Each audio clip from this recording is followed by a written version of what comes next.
Welcome to 78.4, the podcast that helps you leave a godly legacy for future generations by showing you incredible things God has done in the lives of men and women around the world.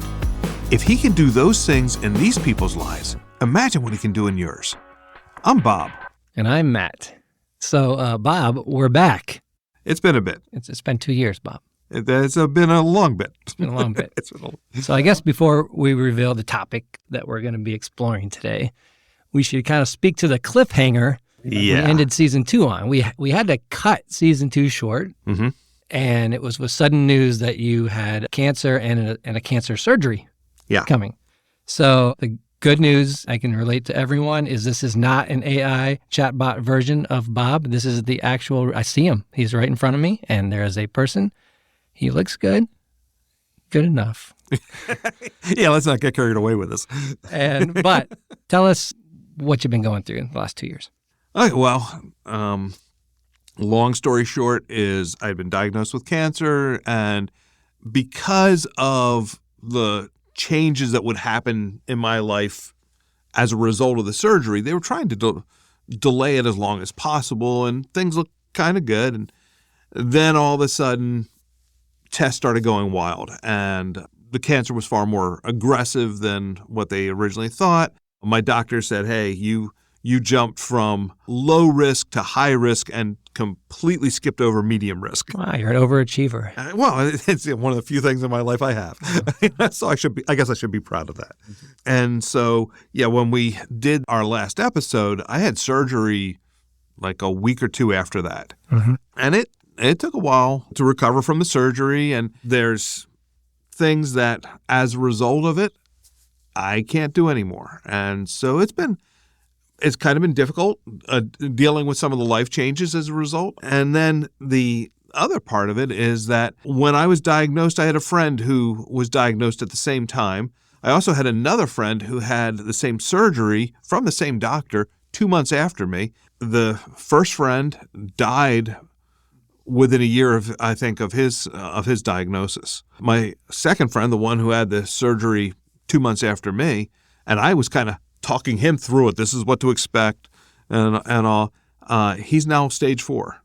And so I realized that according to my last test, which was just a few months ago, I'm cancer-free. So I'm deeply grateful for that.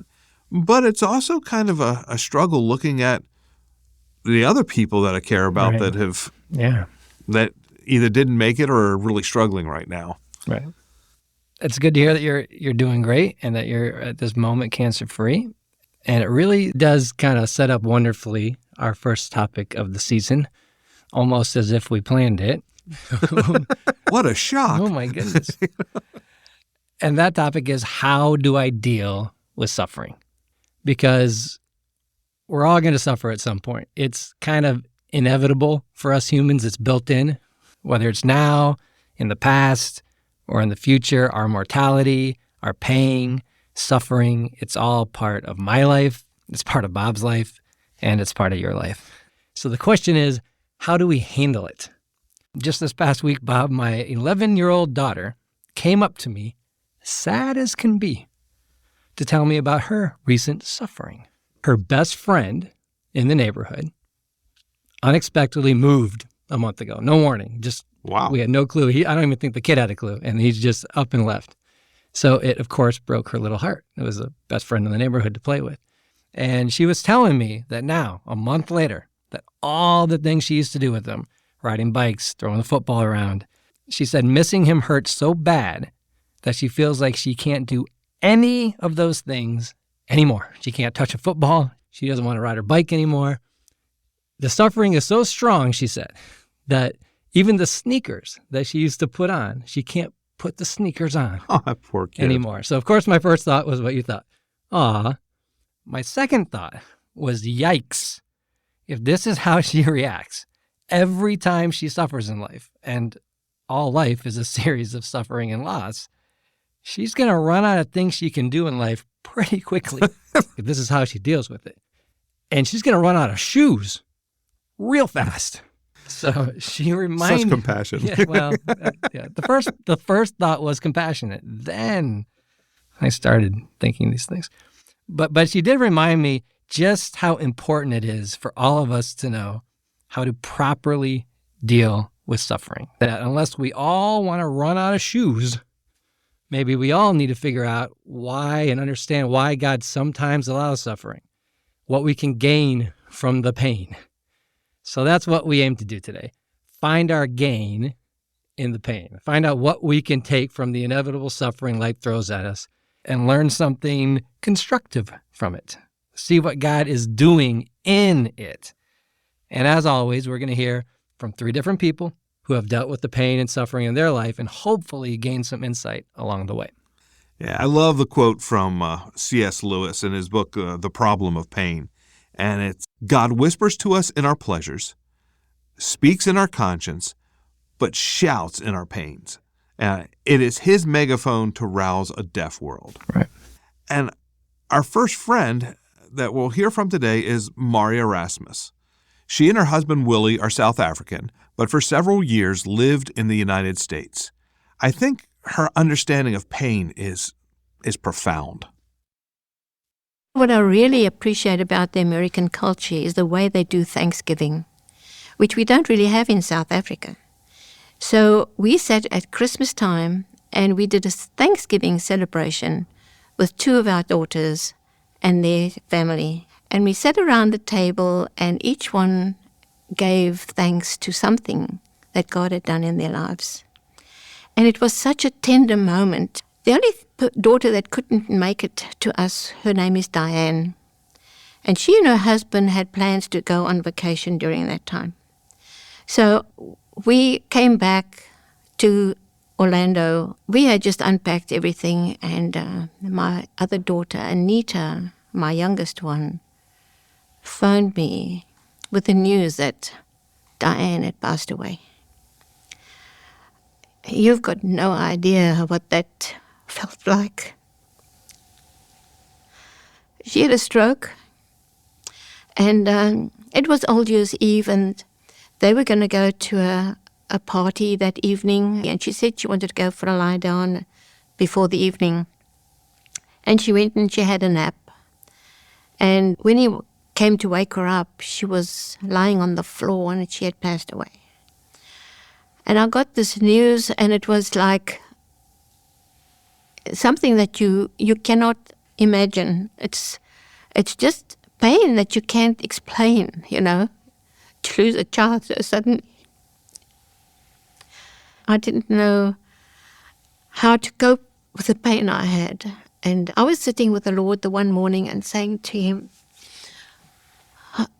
Lord, I know the pain is not my body because I can't take any medication to heal this pain. I know it's not my mind because my mind can still function. So where is this pain that I have to endure? And God in His mercy was with me all the time. And He took me to the portion of the Jesus film where Simeon takes Jesus and he speaks to Mary and he says, this child will be rejected by many, but a sword will pierce your soul. And immediately I knew what He was saying to me. It was my soul that was hurting. And it's my soul that belongs to Jesus. And I knew that only He could restore me and heal that pain. And He didn't say it would happen immediately. Because if you see what Mary went through when Jesus was on the cross, so I could listen to where her pain was. And I understood where my pain was. And for the first time, I could deal with it and say, okay, Lord, my soul belongs to You and You will heal it. So if there's anybody that needs to be comforted from a pain that's uncontrollable, inconceivable, talk to Jesus about it. And like He did to me, He'll show you where He will hear you, how He will provide for you. And pain is not everlasting, because when we get to Jesus, there won't be any pain anymore. So relate your pain, wherever it is, whatever you're grieving for, relate to Jesus, and He will tell you how He will heal you. There's pain. We all experience that. Right. Step on a Lego in bare feet and you know what pain is. Mm-hmm. But suffering, that's something else. Suffering goes much deeper. Yeah, suffering goes soul deep. And Mari said it when she said, it was my soul that was hurting. And it's my soul that belongs to Jesus. Mm-hmm. And I knew that only He could restore me and heal that pain. Right. When I was listening to that story, one of the things that became obvious that suffering does is it brings our focus back to God. Yeah. Where so many other things in life takes our focus away, suffering has this distinct ability to bring you face to face with God. I remember I had a concussion a while back now, and I had this post-concussion syndrome where you're all messed up. Things just aren't. I was thinking things I don't normally think. And there was pain, constant pressure on my head for months and months and months. And I got to a point, nothing was changing. Didn't matter what I did.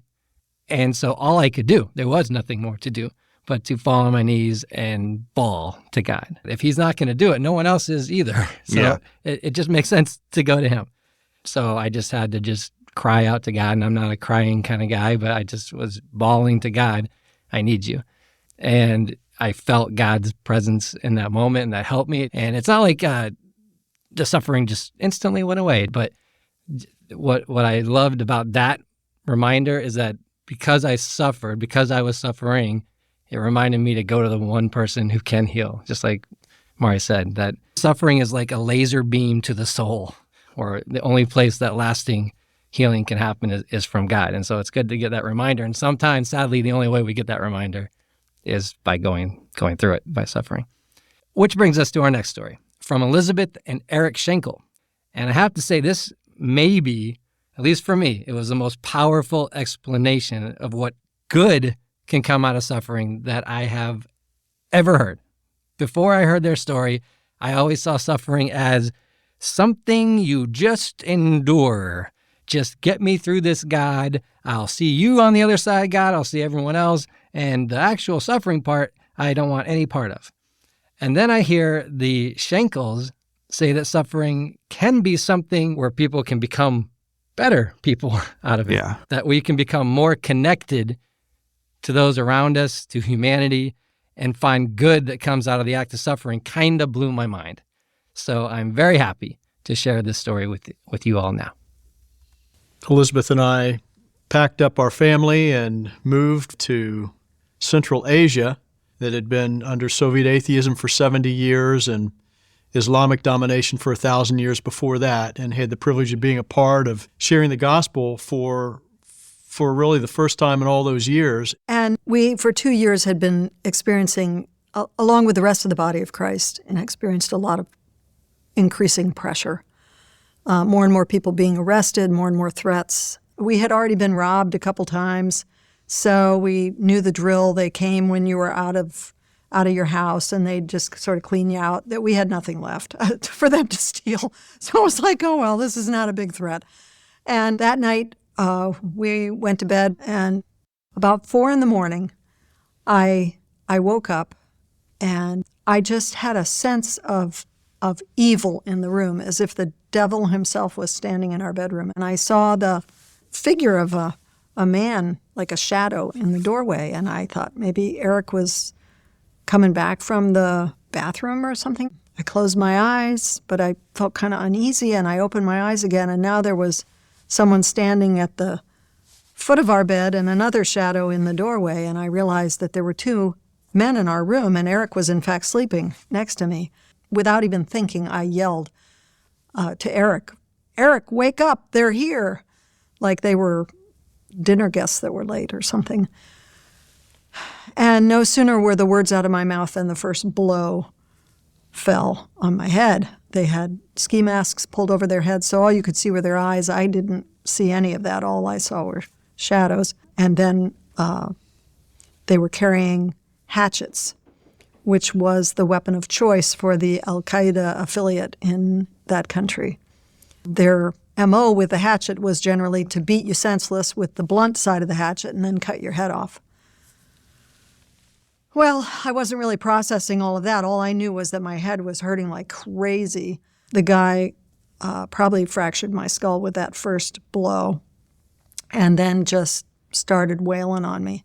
And meanwhile, on the other side of the bed, there was another guy that was doing the same thing to Eric. I thought that this is it.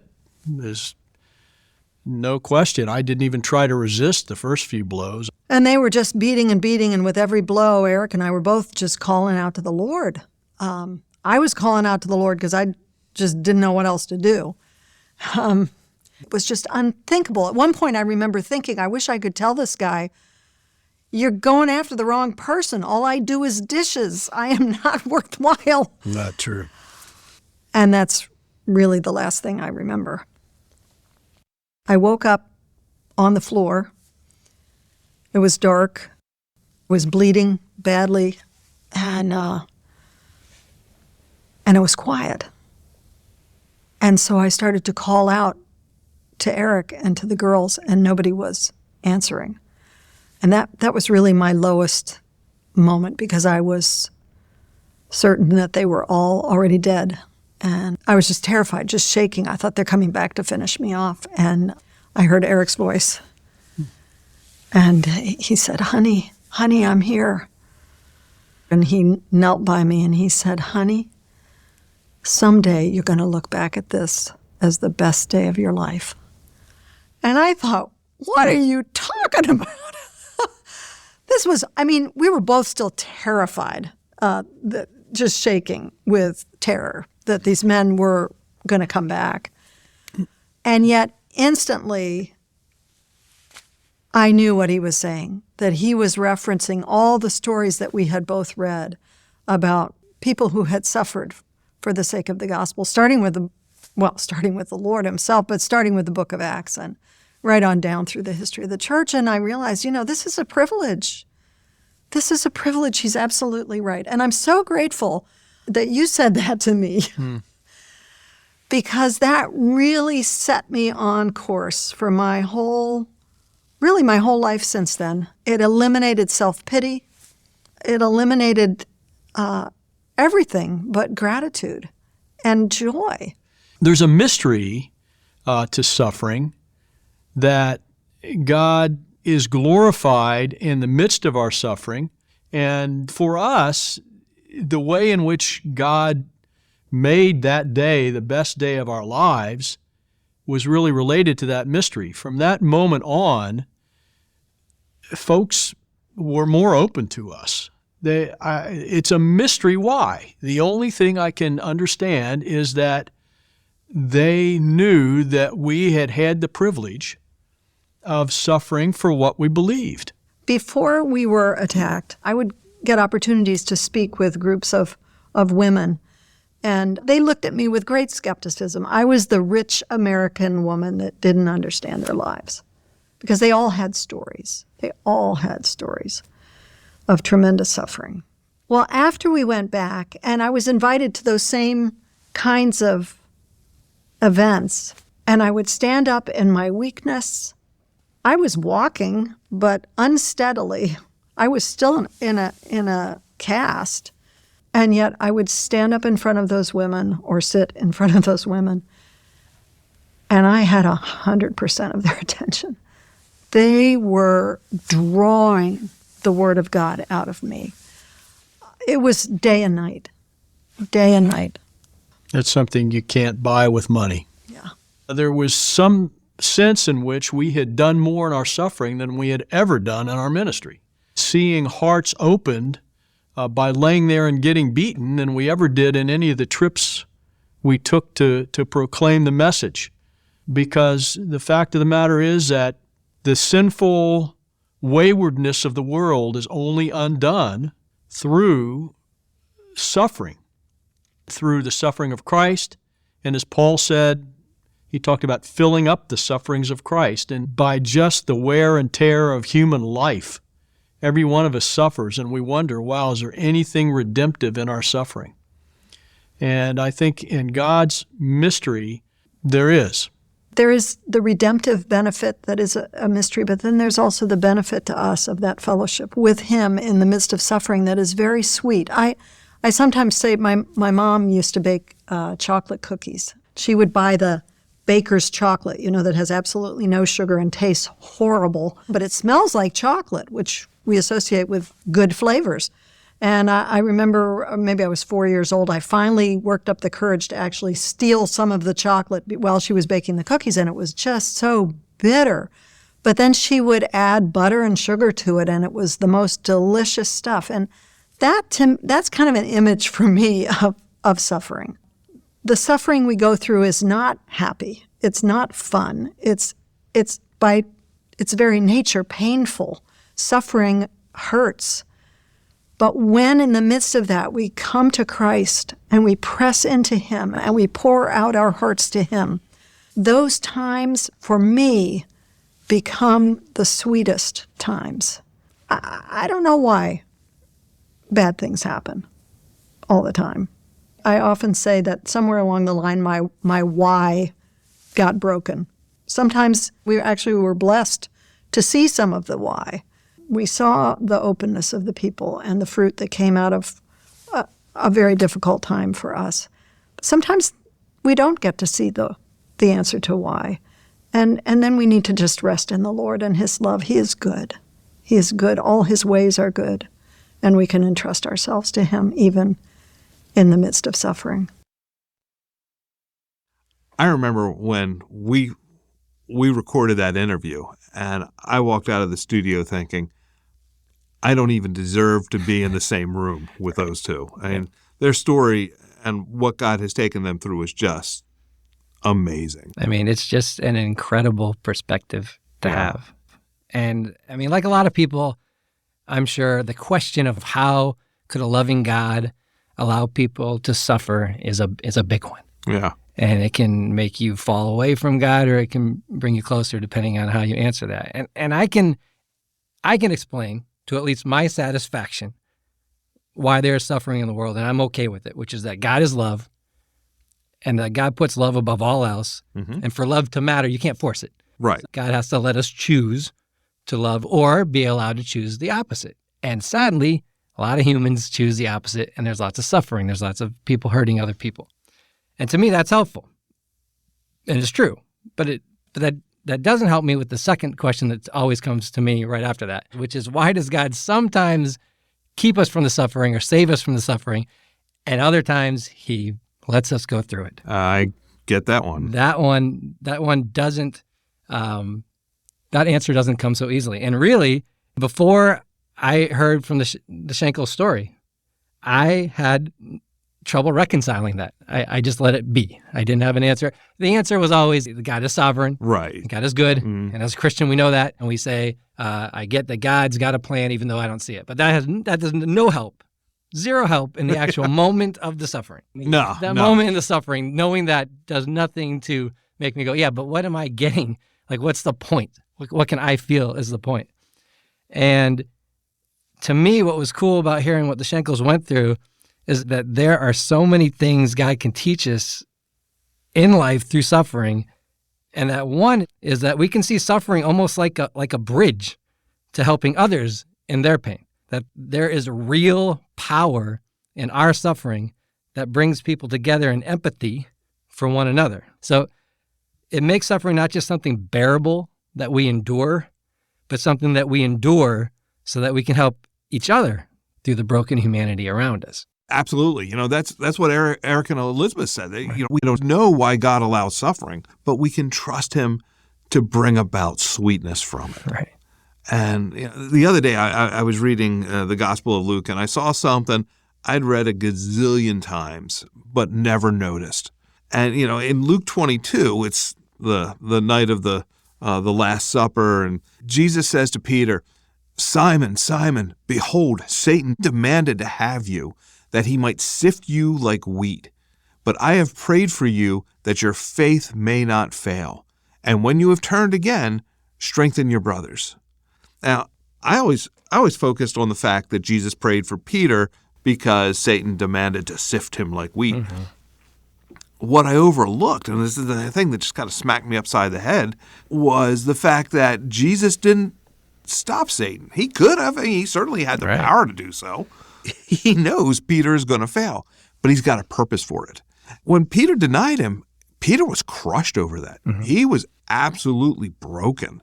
And I probably think at some point Satan thought he'd won there. But God had bigger plans. And you go back to when he said, I have prayed that your faith may not fail. And when you have turned again, Right. He knew Peter was going to fall, Right. but God was going to use that fall to refine Peter and to humble him, and through that, strengthen him so that Peter and the others, because here's the other wild thing is, now I am no Greek scholar at all. In fact, people tell me I don't even speak English properly, let alone try another language. But I understand that in that last sentence, the you is plural, that Jesus wasn't just talking to Peter at that point. He says, and when you have turned again, because all of the disciples left him. Yeah, they're all scared. They were all scared. They all abandoned him. And Jesus is like, and when you guys have turned back, you're going to be able to strengthen your brothers because of it. Right. Without the suffering, Peter wouldn't get to be what his name means. Exactly. The rock. God has a purpose for our suffering, and it's because he loves us that he allows it. So our last friend is Roger Randall. You've heard him in previous episodes, and he's always been great. This time, he'll tell us what he learned through his own suffering. I began to think about, why does God allow trials in our lives? One morning, I got up and went out to do my morning jog, and I just felt terrible. And all of a sudden, the world just began to spin around and around and around, and I started vomiting, and I couldn't stop. So my wife, called the ambulance, and they took me off to the hospital. And ultimately, the diagnosis was that I had had a small stroke. But I was laying in bed, and anytime I opened my eyes, there was the world just spun around and around in front of me. And I had to come to the point of saying, this could be the rest of my life. I may, for the rest of my life, have to be in bed. I may have to might not be able to open my eyes. And the question was, could I embrace a good God at a time where God would bring this to me? And could I thank him? Could I rejoice in that? Could I embrace that the rest of my life might be just like this? And it was so difficult to come to the point of saying, yes, Lord, I choose to thank you for this. And if this is in your sovereign, loving will, this is what you have chosen to be the future of my life, I'm choosing to say thank you and to embrace that. From the time I was early as a Christian, I wanted God to take my life and mold me into whatever Jesus looks like in my body, in my life, and that one of the key tools for that, God, is trials. And I had never wanted that. I'd never understood that.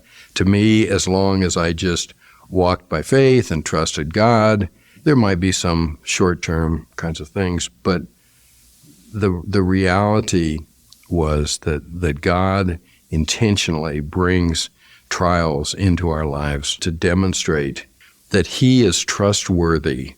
And living in Colorado, one of the things that you often see is these complex railroad trestles that were built from the floor of a canyon up hundreds and hundreds of feet. So I was told that when one of these trestles was all built and the tracks were laid on it, that the guy who was the engineer who had designed and oversee the building of the trestle would take a fully loaded locomotive to test it. And the whole idea of testing was really to demonstrate that it was trustworthy. and realizing that that's part of what God was doing in our lives, is that as we experience the trials of living in a fallen world, that the world around us looks and sees that we are supported by that God has built into our lives in a way that is trustworthy, and they can trust God in their lives because they've seen how God takes care of us. And He may allow circumstances to come into your life that seem to be unfair, seem to be bad, wrong, hurtful. You can't imagine that it makes any sense at all. But He knows what He's doing, and you can trust Him to be using that experience, not just in your life, but through your life. The picture that Roger paints of the train trestle is a great one. It is. God proves Himself in our pain. I once heard somebody say, and for the life of me, I cannot remember who it was. And that should come as no surprise. Maybe it was me. No. I doubt that. Okay. That scars are proof that God heals.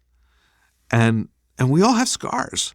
Sometimes we just can't see them. Right. Mari defines suffering as a pain in her soul. And since her suffering was a matter of her soul, only Jesus could mend her.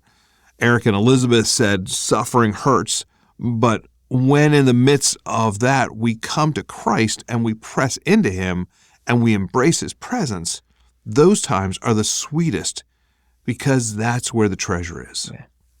And Roger, he pointed out that in our trials, God proves that He is trustworthy, and the world sees that. Will God undo the bad things in our lives? Yeah. Sometimes He'll undo them in this world. Mm-hmm. Other times, He'll undo them in the next. Right. That's His promise. But what God gives us in the meantime is Himself. I'm not being glib about this because, there's a lot of things that when you're suffering, there's a lot of times in my own trials over the last couple of years that I really had to struggle with what I knew in my head. Mm-hmm. And, hey, this is what the Bible says. And it's sometimes hard to get that from your head to your heart, right, and to really grasp it. But the truth that I've discovered in my own life and through my own pain and what I've lost and the disappointment and broken dreams and even the deaths of people I love, when I've been at my lowest, God is nearest. Right. And that is enough. Right. I mean, as always, we all have a choice. We can either wallow in our suffering. Right. We can let it break us or paralyze us, kind of like it did my daughter when her friend moved away. Or we can be part of this mystery that the Shankles talked about, where suffering somehow makes us stronger in the end. And for some reason, it brought to mind something Paul said in the Bible: to live is Christ, to die is gain. The worst thing suffering brings, of course, in the human standard, is death. But what Paul's saying is all that does is that brings you into the presence of God. That's all gain. So until then, He wants us to live as Christ did. And what did He come for? But to suffer on the cross for us, to feel what we feel, to take our pain, to take our sin, so we don't have to suffer eternal consequences. And so while we live, it seems like we're supposed to use our suffering to bring our focus back to God and to empathize and help others in their pain, because we felt their pain, and Jesus felt all of our pain on the cross. So all the while, we point them to the one person in Jesus who can actually go deeper than the pain and heal our souls. And I'm just thankful for the stories we got to hear today to help strengthen that hope in me, and hopefully in you, the listeners, too. Our hope with 78.4 is that it'll help you flourish in your relationship with Jesus. Right. So when suffering comes your way, you'll have a better perspective on it. And that's why we not only have these interviews, but we also have links to articles and tools in our show notes as a way of helping you grow in Him and build towards your own legacy. So please check out our show notes and also email us. We'd love to get to know you. Yes, and the audio you heard today comes from some of the more than 500 Actually, we're up to 600. videos, and we're adding to it weekly on our website, legacy.cru.org. That's legacy.cru.org. We also have a YouTube channel, Cru Legacy, and a Facebook page, so please check it out. So if you like today's podcast, we ask that you please subscribe so you can get the next one, and the next one, and the next. And also, please rate us. It helps others hear about our podcast. 784 is a podcast of Legacy, a project of Cru. Thanks for listening. We'll be back next week, and while we're away, we want to encourage you to remember that whatever God did in the lives of the people you heard speak today, He can do in you. So until we're together again, go out there and continue the legacy.